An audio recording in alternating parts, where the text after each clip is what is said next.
بسم اللہ الرحمن الرحیم۔ السلام علیکم۔ حضرت محمد صلی اللہ علیہ وسلم ایک دین لے کر آئے تھے۔ اس کے لیے لڑائی بھڑائی اور لوٹ مار کی کوئی ضرورت نہ تھی، مگر یہاں تک جو حال پڑ آئے ہو ان سے سمجھ گئے ہوگے کہ جاہل اور نادان عرب کسی طرح مسلمانوں کو صلح اور امن و امان سے رہنے نہیں دیتے تھے۔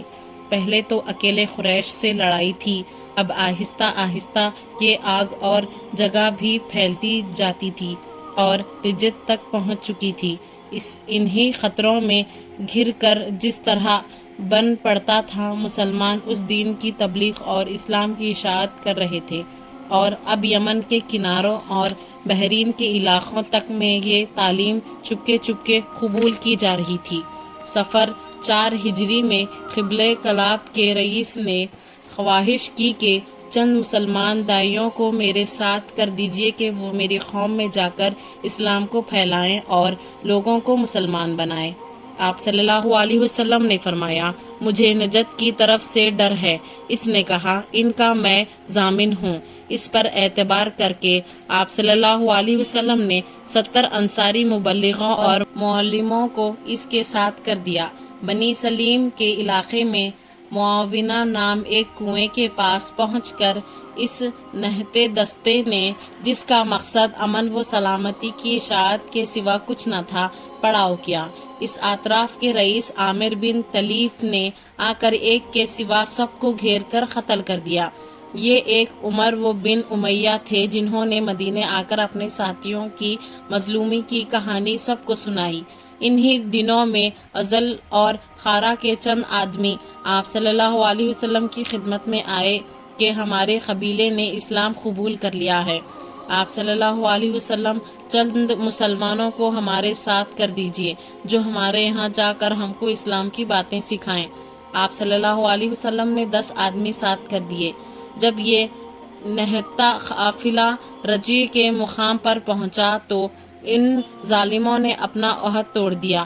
بنی لحیان کے 200 تیر چلانے والوں نے ان کو گھیر لیا۔ یہ چند گنتی کے مسلمان ایک ٹیکرے پر چڑھ گئے اور 2 کے سوا سب خدا کی راہ میں مارے گئے۔ جو 2 بچ گئے وہ خبیب رضی اللہ تعالیٰ عنہ اور زید رضی اللہ تعالیٰ عنہ تھے۔ ان کو انہوں نے پکڑ کر مکے لے جا کر قریش کے ہاتھ بیچ ڈالا۔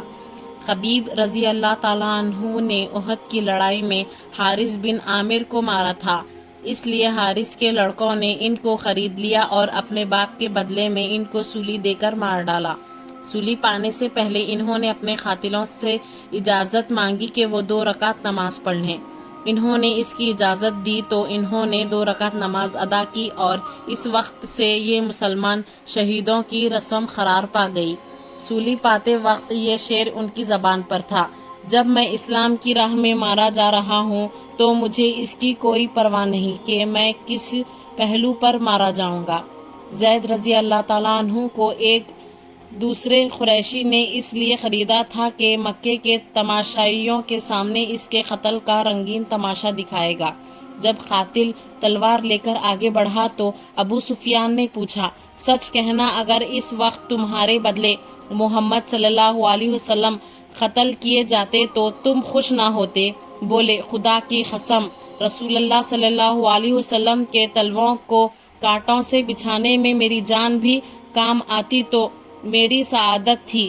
اس فقرے کے ساتھ ایک تلوار گری اور ان کا سر دھڑ سے الگ تھا۔ اللہ اکبر!